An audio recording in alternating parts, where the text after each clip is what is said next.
Hello everyone, आप सबका English spoken journey के डे 10 में फिर से बहुत बहुत स्वागत है। दोस्तों, पिछली क्लास में हम लोगों ने सीखा था सिंपल सेंटेंसेस को बिल्कुल फाउंडेशन लेवल तक तोड़ करके हम लोगों ने सीखा था बहुत ही बारीकी के साथ। हमने सीखा था सिंपल सेंटेंसेस के स्ट्रक्चर क्या होते हैं, कैसे बनते हैं, सिंपल सेंटेंसेस और टेंस वाले सेंटेंसेस के बीच का डिफरेंस क्या होता है। मैंने आप लोगों को पिछली क्लास में टेंस नहीं पढ़ाया था ताकि आपका फाउंडेशन पहले स्ट्रांग हो सके। तो फाइनली आज हम पढ़ने वाले हैं टेंस, आज हम स्टार्ट करने वाले हैं टेंस। तो आपसे एक ही अनुरोध है कि शुरू से लेकर के एंड तक बने रहिएगा, एक भी पल मिस मत कीजिएगा, क्योंकि इस वीडियो का हर एक पल, हर एक मोमेंट बहुत ही कीमती है, बहुत ही इंपॉर्टेंट है। तो चलिए शुरू करते हैं। टेंस, जैसा कि मैंने आपको पिछली वीडियोस में बताया है कि टेंस में वैसे सेंटेंस आते हैं जिसमें सब्जेक्ट किसी कार्य को करता हुआ बताया जाता है, जैसे कि मोहन दौड़ता है, सोहन खेलता है, तुम सो रहे हो, वह गा रहा है, मैं जा रहा हूं। तो इस टाइप के जो सेंटेंसेस है वो किस में आते हैं? टेंस में आते हैं। अब यहाँ पर सिंपली आप टेंस का मतलब समझिए समय। जैसा कि अगर मैं बोलता हूं प्रेजेंट टेंस, दैट मीन्स वर्तमान समय। पास्ट टेंस, दैट मीन्स बीता हुआ समय। फ्यूचर टेंस, दैट मीन्स आने वाला समय। अब देखेंगे यहाँ पे कि जो प्रेजेंट टेंस है इसको भी हम चार कैटेगरी में बांटते हैं। पास्ट टेंस है इसको भी चार कैटेगरी में बांटते हैं, और फ्यूचर टेंस है इसको भी चार कैटेगरी में बांटते हैं। Indefinite, continuous, perfect and perfect continuous. और सबके नाम भी सेम है, बस जो प्रेजेंट में है उनके साथ प्रेजेंट लगाते हैं, पास्ट वाले के साथ पास्ट और फ्यूचर वाले के साथ future. Present indefinite, past indefinite tense and future indefinite tense. सबसे पहले हम समझते हैं प्रेजेंट इंडेफिनिट टेंस की पहचान क्या होती है, कि हम उसको कैसे आइडेंटिफाई करेंगे कि वो प्रेजेंट इंडेफिनिट का टेंस का सेंटेंस है। तो उसकी पहचान है कि सेंटेंस के अंत में ता ते ती के साथ है हो हूं लगा रहेगा। जैसे कि मोहन जाता है, सोहन खेलता है, राम नाचता है, सीता खेलती है। तो इस टाइप के जो सेंटेंसेस हैं वो किस में आएंगे? प्रेजेंट के इंडेफिनिट में आएंगे, ठीक है। और उसमें जो ऑक्सिलरी वर्ब लगेगा वो लगेगा डू डज। इसको हम ऑक्सिलरी वर्ब भी बोलते हैं और हेल्पिंग वर्ब भी बोलते हैं। हेल्पिंग वर्ब इसलिए बोलते हैं क्योंकि ये जो होता है ये मदद करता है सेंटेंस को पहचानने में कि वो सेंटेंस प्रेजेंट में है, पास्ट में है, फ्यूचर में है, कंटिन्यूअस में है, परफेक्ट में है या फिर इंडेफिनिट में है। जैसे कि सिंपली अगर मैं बोलूं कि सेंटेंस में अगर do does, am is are या फिर हैव हैज लगा है, तो आप सिंपली समझेंगे कि सेंटेंस किस में है? प्रेजेंट में है। अगर वही डिड लगा है, वोज वर लगा है या फिर हैड लगा है, तो क्या समझेंगे कि जो हमारा सेंटेंस है वो पास्ट में है। या फिर विल लगा है, विल बी लगा है या फिर विल हैव लगा है, तो क्या पता लगेगा कि वो सेंटेंस किस में है? फ्यूचर में है। तो इसलिए हम इसको क्या बोलते हैं? हेल्पिंग वर्ब बोलते हैं।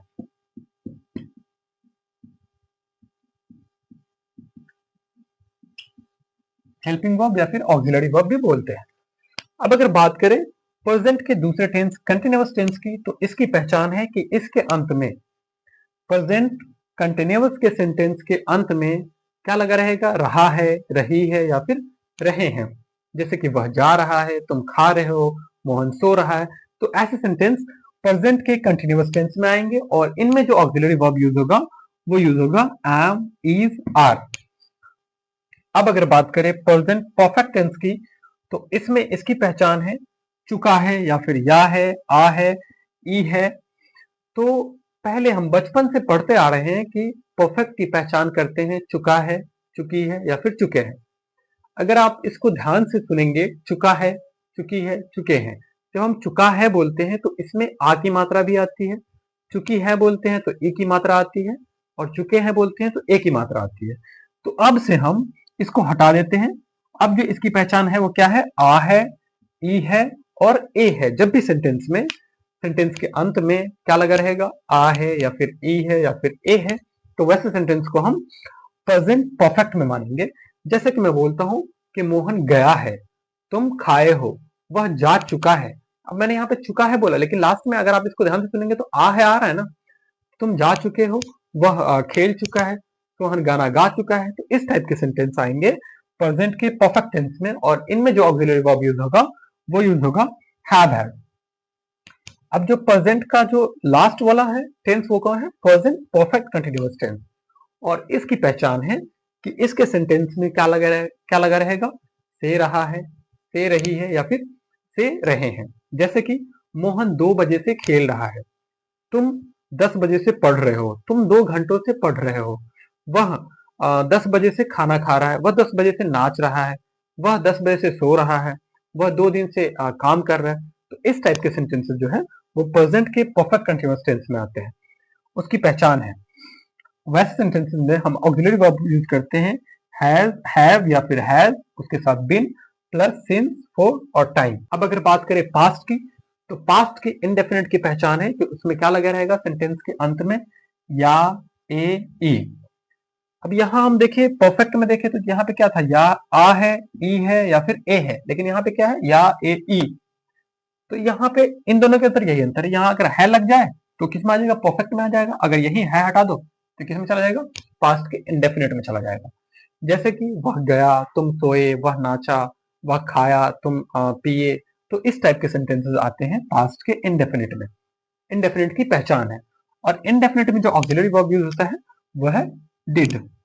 अगर आप बात करें पास्ट के कंटिन्यूअस की, तो कंटिन्यूअस में जो ऑक्सिलरी वर्ब यूज होता है वो है वॉज वर।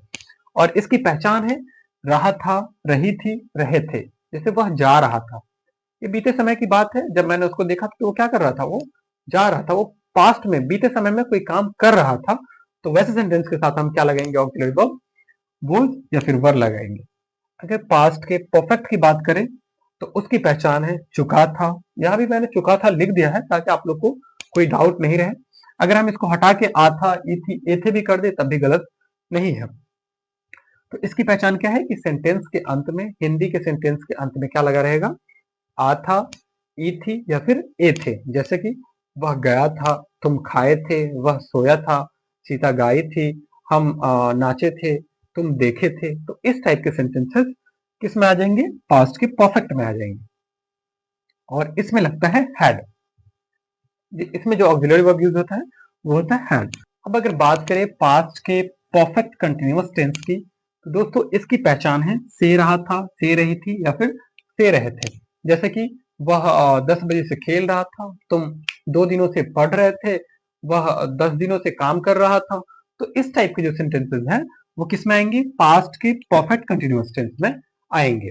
और इनमें जो ऑक्सिलरी वर्ब यूज होगा वो होगा had been plus since for time. अब सिंस किसके साथ लगेगा, फोर किसके साथ लगेगा, ये सारी बातें आगे बताई जाएंगी आपको, तो बने रहिएगा वीडियो में एंड तक। अब अगर बात करें फ्यूचर के इंडेफिनिट की, तो इसकी पहचान है कि सेंटेंस के अंत में क्या लगा रहेगा? गा, गे, गी लगा रहेगा। जैसे कि तुम जाओगे, वह खाएगा, मोहन दौड़ेगा, सोहन खाना खाएगा। तो इस टाइप के जो सेंटेंसेस हैं वो किस में आ जाएंगे? फ्यूचर के इंडेफिनिट में। और इसमें जो ऑक्सिलरी वर्ब यूज होगा वो होगा विल। अब फ्यूचर के दूसरे टेंस की बात करें कंटिन्यूअस की, तो इसकी पहचान है रहा होगा, रही होगी, रहे होंगे। जैसे कि तुम जा रहे होगे, वह खा रहा होगा, सोहन सो रहा होगा, मैं खेल रहा हूंगा। तो इस टाइप के सेंटेंस फ्यूचर कंटिन्यूअस में आ जाएंगे। और इनमें जो ऑक्सिलरी वर्ब यूज होगा वो होगा विल बी। जो फ्यूचर का तीसरा टेंस है फ्यूचर परफेक्ट टेंस, उसकी पहचान है चुका होगा। अब हम आपको डायरेक्टली बता सकते हैं सिंपली कि आ होगा, ई होगी या फिर ए होंगे। चुका होगा बोलने की जरूरत नहीं है आई थिंक। तो आ होगा, ई होगी या फिर ए होंगे। परफेक्ट की पहचान है, फ्यूचर परफेक्ट टेंस की पहचान है क्या है? आ होगा, ई होगी, ए होंगे। जैसे कि वह गया होगा, तुम खेले होगे, वह खाया होगा। तो इस टाइप के सेंटेंस किस में आएंगे? फ्यूचर के परफेक्ट टेंस में आएंगे। और इनमें जो ऑक्सिलरी वर्ब यूज होगा वो होगा विल हैव। अब अगर बात करें फ्यूचर के परफेक्ट कंटिन्यूअस टेंस की, इसमें है, इसकी पहचान है से रहा होगा, से रही होगी या फिर से रहे होंगे। जैसे कि वह 10 बजे से खेल रहा होगा, वह 2 दिनों से पढ़ रहा होगा, तुम 10 दिनों से काम कर रहे होगे। तो इस टाइप के सेंटेंस आ जाएंगे फ्यूचर के परफेक्ट कंटिन्यूअस टेंस में। और इनमें जो ऑक्सिलरी वर्ब यूज होगा वो होगा will have been plus since for time. तो चलिए अब हम एक एक करके बारीकी के साथ समझते हैं। तो दोस्तों अगर प्रेजेंट इंडेफिनिट की बात करें तो प्रेजेंट इंडेफिनिट में आने वाले जो सेंटेंसेस होंगे वो या तो कोई एक्शन होगा या फिर वो कोई डेली रूटीन का सेंटेंस होगा, दिनचर्या का सेंटेंस होगा, या फिर वो कोई यूनिवर्सल ट्रुथ होगा। जैसे कि मैं बोलता हूं कि मैं क्रिकेट खेलता हूं, ये क्या है? ये एक एक्शन है। मैं रोज सुबह 6 बजे उठता हूं, ये क्या है? ये एक हैबिट है कि मैं रोज सुबह 6 बजे उठ जाता हूं, ये मेरी आदत है। सूरज पूर्व दिशा में उगता है, ये क्या है? ये एक यूनिवर्सल ट्रुथ है, इसको कोई नकार नहीं सकता है कि सूरज पूर्व दिशा से ही उगता है। अगर इसके स्ट्रक्चर की बात करें, पॉजिटिव स्ट्रक्चर की, तो उसका होता है सब्जेक्ट प्लस वर्ब का फर्स्ट फॉर्म प्लस एस या ईएस। ये जो एस या ईएस है वो सभी के साथ नहीं लगता है, वो सिर्फ लगता है थर्ड पर्सन सिंगुलर के साथ। अगर आपको नहीं पता है कि थर्ड पर्सन सिंगुलर किसे कहते हैं, तो आप जाकर के पिछली वीडियोस देखिए, उसमें मैंने बता रखा है, उन वीडियोस को जरूर देख लीजिएगा। तो ये जो एस या ईएस है, ये सिर्फ थर्ड पर्सन सिंगुलर के साथ लगता है। थर्ड पर्सन सिंगुलर में आता है ही, शी, इट, दिस, दैट और नेम। ये सारी चीजें मैंने उसमें डिफाइन कर रखी है। और उसका जो नेगेटिव स्ट्रक्चर होता है वो होता है डू, डज, उसके बाद आता है नॉट, उसके बाद वर्ब का फर्स्ट फॉर्म। इसमें नहीं देखना है कि थर्ड पर्सन सिंगुलर या फिर प्लूरल, इसमें सिर्फ ये देखना है कि थर्ड पर्सन सिंगुलर के साथ डज आ जाएगा और बाकी सबके साथ डू आ जाएगा।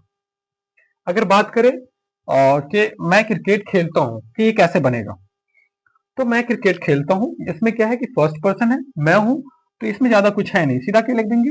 आई play cricket, I play cricket. मैं रोज सुबह 6 बजे उठता हूं, I wake up at 6 AM। I wake up at 6 AM। सूरज पूर्व दिशा में उगता है। अब हम यहाँ पे देखेंगे कि जो सूरज है ये क्या है? ये क्या है? ये एक है और ये किसी तीसरे की बात कर रहे हैं। जैसे मैं आपको बता रहा हूं कि सूरज पूर्व दिशा से उगता है, तो मैं फर्स्ट पर्सन हो गया, आप सेकेंड हो गया, और हम सूरज की बात कर रहे हैं, तो सूरज क्या हो गया? थर्ड पर्सन हो गया और वो सिंगुलर है। तो उसके साथ हम एस या ईएस लगाएंगे, लेकिन किसके साथ? वर्ब के साथ लगाएंगे। तो यहाँ पे क्या आ जाएगा? और सूरज एक है तो उससे पहले हम क्या यूज करेंगे? द। और ये निश्चित भी है, द सन राइजेज, यहीं पे लग गया ना, एस लगा ना, rises in the east, in the east. यहाँ पर मैंने प्रेजेंट इंडेफिनिट के कुछ पॉजिटिव सेंटेंस और उनके नेगेटिव सेंटेंसेस लिए हैं। इनमें सिर्फ एक चीज देखना है, जब भी पॉजिटिव सेंटेंस में थर्ड पर्सन सिंगुलर आएगा तो उसके मेन वर्ब के साथ हमको एस या एस जोड़ना है। बाकी जो भी सेंटेंस होगा, जो भी सब्जेक्ट आएगा, उसके साथ हमको क्या लगाना है? सब्जेक्ट प्लस वर्ब का फर्स्ट फॉर्म से बना देना है। सिर्फ थर्ड पर्सन सिंगुलर जहां आएगा तो उसके मेन वर्ब में एस या एस जुड़ जाएगा। और जब भी नेगेटिव में सेंटेंस रहेगा और उसमें थर्ड पर्सन सिंगुलर आएगा तो हमें उसमें सिर्फ डज का इस्तेमाल करना है। सिर्फ उसमें क्या करना है? डज का इस्तेमाल करना है और बाकी सबके साथ क्या लगेगा? डू लगेगा। पहले उसमें डू लगेगा, फिर नॉट लगेगा, फिर वर्ब आएगा। और जब भी थर्ड पर्सन सिंगुलर आएगा तो उसमें डज लगेगा, नॉट आएगा, फिर वर्ब का फर्स्ट फॉर्म आएगा। तो चलिए इसको बनाते हैं, साथ में आप भी बनाने की कोशिश कीजिएगा। जैसे कि मैं बोलता हूं कि मैं जाता हूं, तो ये तो फर्स्ट पर्सन है, तो क्या हो जाएगा? आई गो, सिंपल। सब्जेक्ट प्लस वर्ब का फर्स्ट फॉर्म। वह खेलता है। अब यहाँ प्रॉब्लम यहाँ है कि वह खेलता है, ये क्या है? ये थर्ड पर्सन सिंगुलर है, वह खेलता है। किसी तीसरे की बात कर रहे हैं तो क्या हो गया? थर्ड पर्सन सिंगुलर हो गया। तो इसके साथ क्या होगा? ही प्लेज हो जाएगा। प्ले तो होता ही है खेलना, लेकिन इसके साथ एस या एस जुड़ेगा। ठीक है, तो क्या हो जाएगा? ही प्लेज, वह खेलता है। आप सोते हैं, ये तो सेकेंड पर्सन है, तो यू स्लीप हो जाएगा। उसके बाद अगर हम यहां देखें तो मैं नहीं जाता हूं, इसी का नेगेटिव है, मैं नहीं जाता हूं, तो इसके साथ क्या लगेगा? डू लगेगा। सिर्फ थर्ड पर्सन सिंगुलर के साथ डज लगेगा, तो क्या हो जाएगा? I do not, I do not go. और डू नॉट को हम एक साथ क्या पढ़ते हैं? डोंट। क्या पढ़ते हैं? डोंट। और लिखते ऐसे हैं, ठीक है। ये भी मैंने बता रखा है। उसके बाद है वह नहीं खेलता है। अब यहाँ पे आ गया ना थर्ड पर्सन सिंगुलर, तो क्या हो जाएगा? इसके साथ हमें क्या लगाना है? पहले सब्जेक्ट लेंगे, उसके बाद क्या लेंगे? डज लेंगे। Subject plus does plus not, और उसके बाद क्या आएगा? वर्ब का फर्स्ट फॉर्म आएगा। तो वर्ब का फर्स्ट फॉर्म क्या होता है? खेलना के लिए क्या होगा? प्ले होगा, play. He does not play, और डज नॉट को एक साथ क्या पढ़ेंगे, डजंट, क्या पढ़ेंगे, डजंट, ही डजंट प्ले। आप नहीं सोते हैं, यू डोंट स्लीप, क्या हो जाएगा, you don't sleep, you do not sleep या यू डोंट स्लीप। तो आगे से जब भी डू नॉट एक साथ आएगा तो हम उसको क्या पढ़ेंगे दोस्तों, डोंट पढ़ेंगे, और डज नॉट आएगा तो उसे हम क्या पढ़ेंगे, डजंट पढ़ेंगे। इस बात का आप लोग ध्यान रखेंगे। तो आज का सेशन यहीं पर खत्म करते हैं क्योंकि टाइम बहुत ज्यादा हो गया है। कल फिर हम यहीं से कंटिन्यू करेंगे आगे।